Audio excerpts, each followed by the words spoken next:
Here we go. I'm gonna replace all these hoses on my car.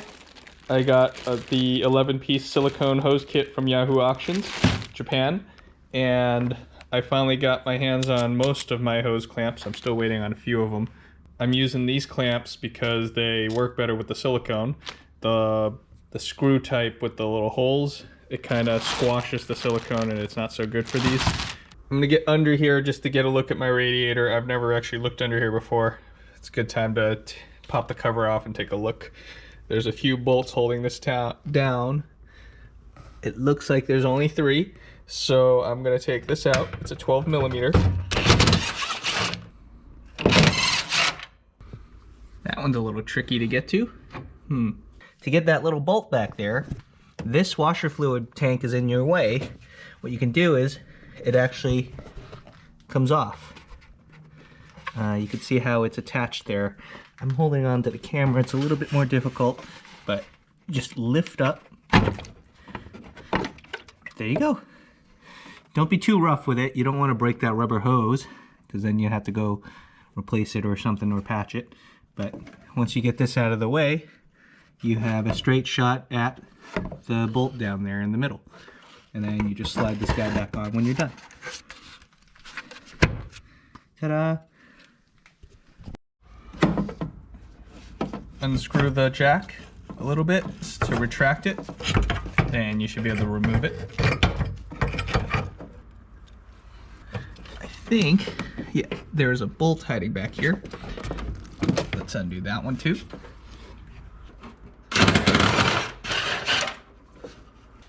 Alright, so I didn't plan for removing this thing when I first ran my electrical wiring, so my conduit is probably in the way, but let's see what I got here to work with.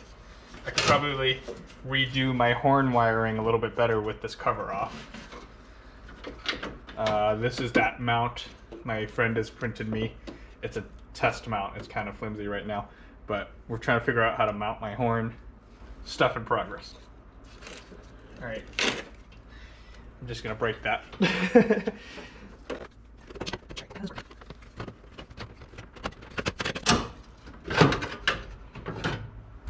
Ow. Okay, take this out. I'm not sure if I actually needed to remove that to do this, but it's nice to see all this space down here. Probably reroute some of this stuff. Removing the cover gives you better access to the upper radiator hose, located on the upper side of the radiator. Let's get the car up in the air. All right, this is the front of the car here. You come to the front underneath. This is the lower radiator hose. There's a little clip right here. When you disconnect this, it's gonna bleed most of its coolant out. And since that's gonna make a mess, you should get a container. I've got a handy dandy big steel bucket, and I'm gonna remove this and drain the coolant. Pull the hose clamp back, get the bucket ready, and pull. Oh, that was nice. Got a nice splatter of that all over my face. Delicious.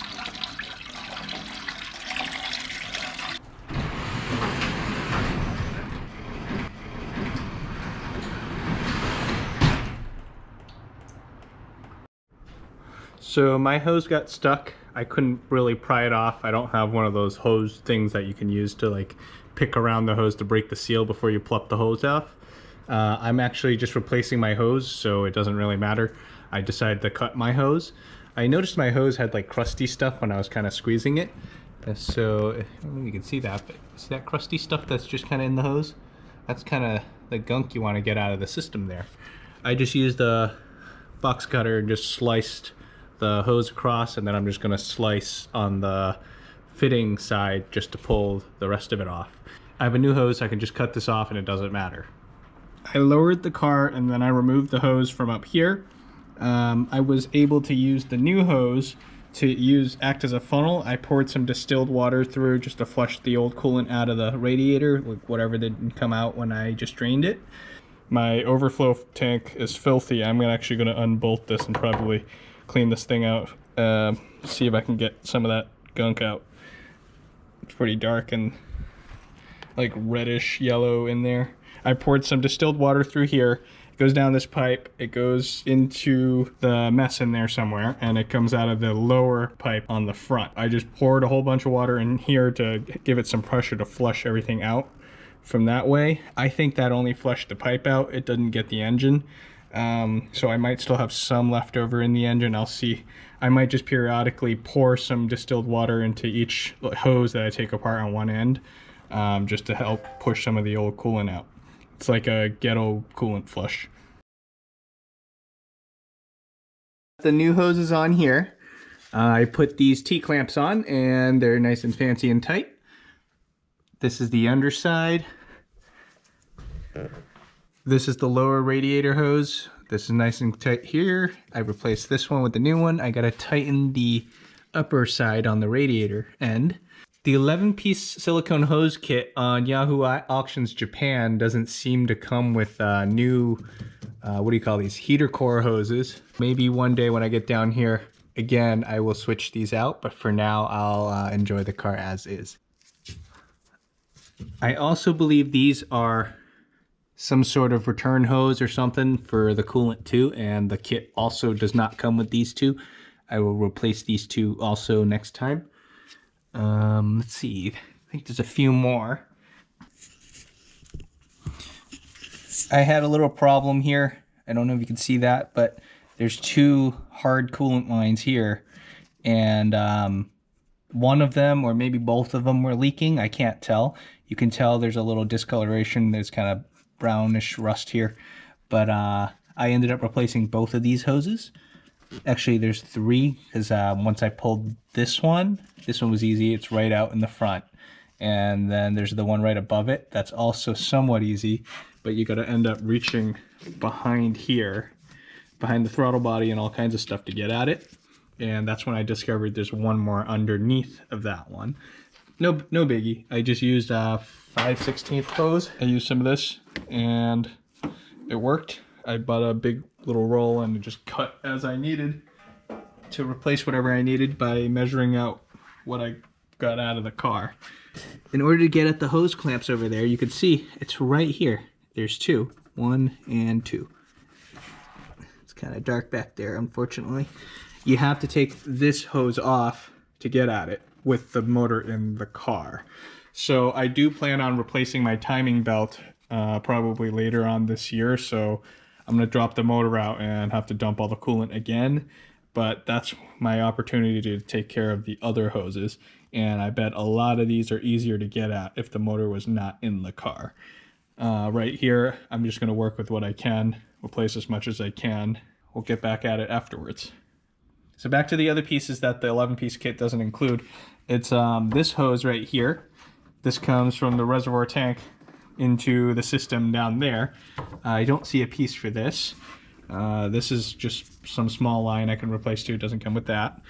And it doesn't come with any of the smaller things. But I'm not sure. I think this is a coolant hose too. And I'm pretty sure that one's a coolant hose too. It doesn't come with any of these. And these look like simple, just long rubber hoses, or just get some silicone and you should be fine. You should be able to get this to work. Simple enough to measure out what you need and order up online. So like say you wanted a 90-degree bend, you can order your silicone hoses like that. And I think that should cover all this.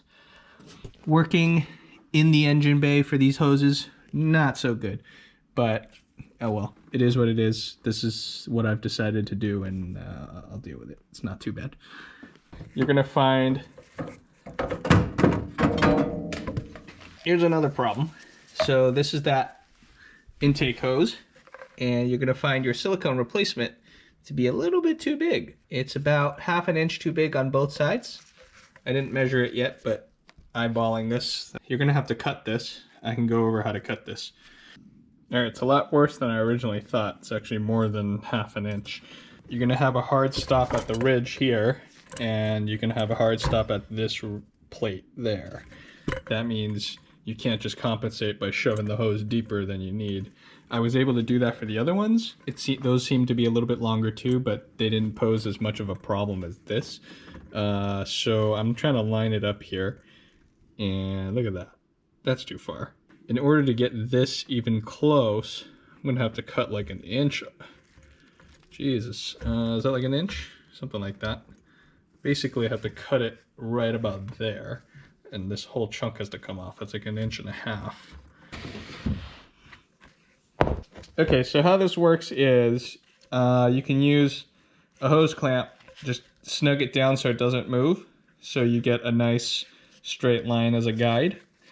You need to have a brand new sharp blade. If you have a dull one, this is not going to turn out well. You just have to use the hose clamp as a guide so you can cut all the way around. This is a reinforced silicone tube, so you don't want to kind of make this lip all jagged up or whatever, but obviously this is still probably not going to be as good as this factory cut. I don't know why they oversized it. All right, here we go.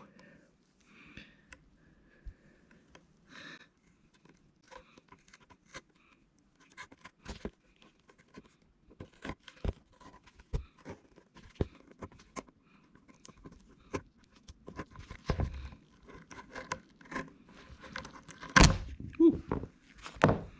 Actually, hey, that's not too bad.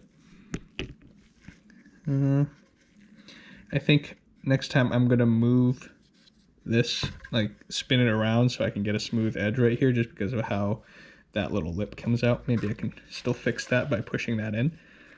But all right, that came out okay. Could have been worse, I guess. Let's go see how this fits. This is what it'd be like pressed up against the end there, and that's still not even close.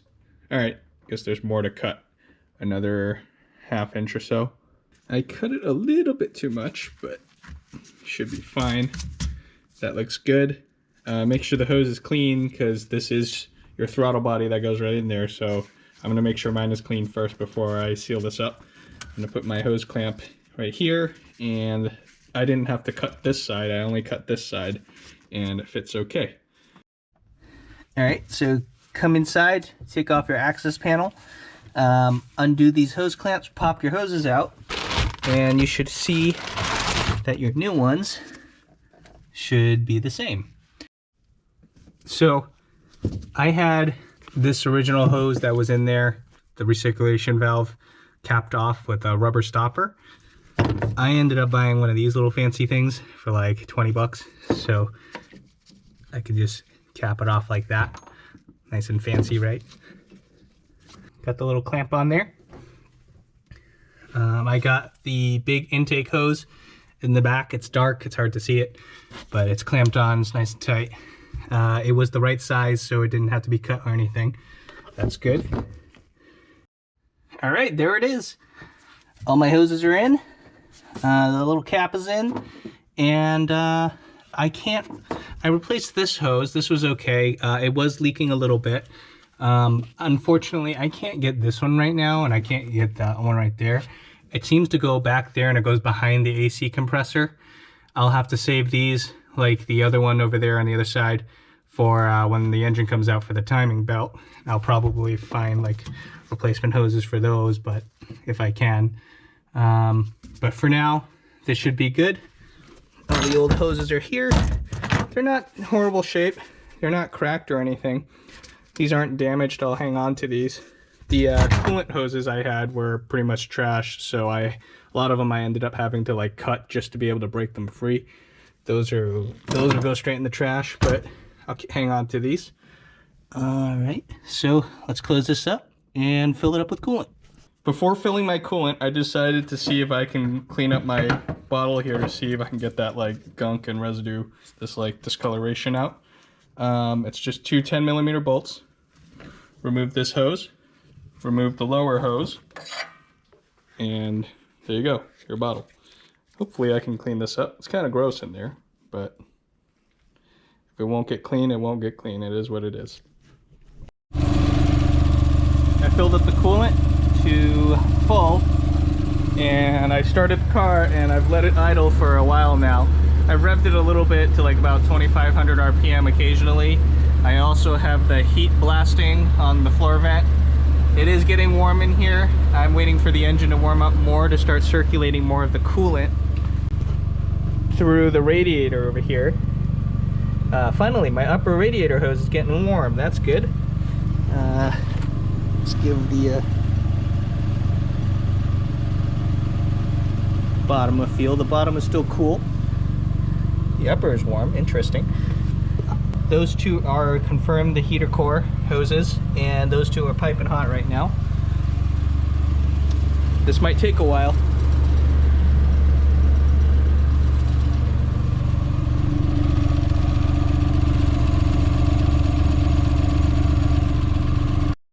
Okay, so after running the car for a while, I checked the bleeder valve. I took out this hose to replace it. The fan just turned off, as you can hear. It kicked on its own. This hose is hot. The bottom hose is hot. Everything's hot.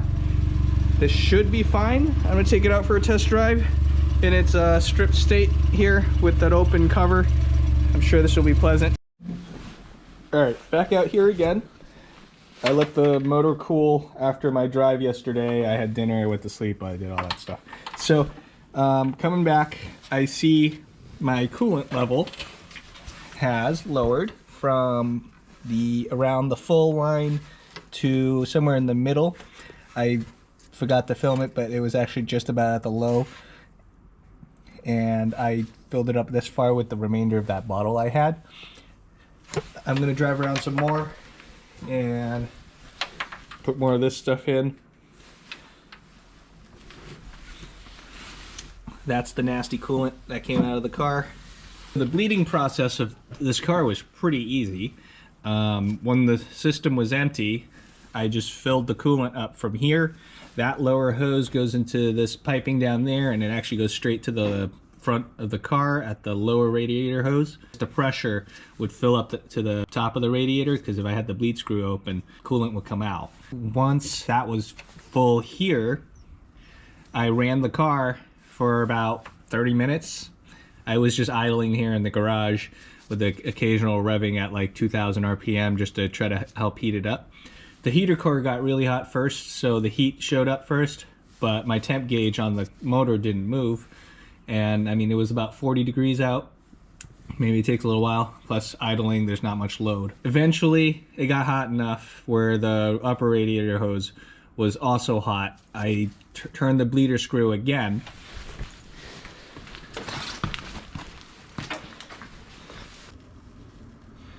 I turned the bleeder screw, and I ended up taking this hose off because my hose was ancient. It was like rock hard and I couldn't see anything through it. Turning this allowed the coolant to come out, and once you could see it's a steady stream of coolant flowing out and making a mess all over my floor, I knew that the air was good out of here. I just closed it and I let it sit for a while longer to confirm that the radiator fan would come on. And after that, I went out for a drive, drove it around for a few miles, came home, let the car sit, cool down, and that's when you'll find